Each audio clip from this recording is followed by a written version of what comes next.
Nakita ko na naman ito guys, itong bahay o lumang bahay dito sa Vigan na City.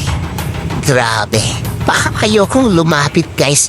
Hindi ko maintindihan ang lugar na ito guys. O tignan nyo.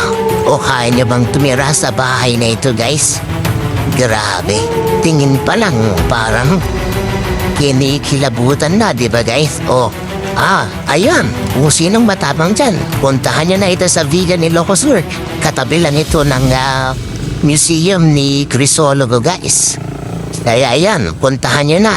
At ipagtanong-tanong nyo kung kaya nyong pasukin ang bahay na ito guys.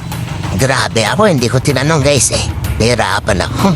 Kasi habang lumalapit ako dito guys, parang iba na pakiramdam ko guys. O yan o, punta na sa mga matatapang dyan. O diba, hanapin nyo ito guys. Grabe.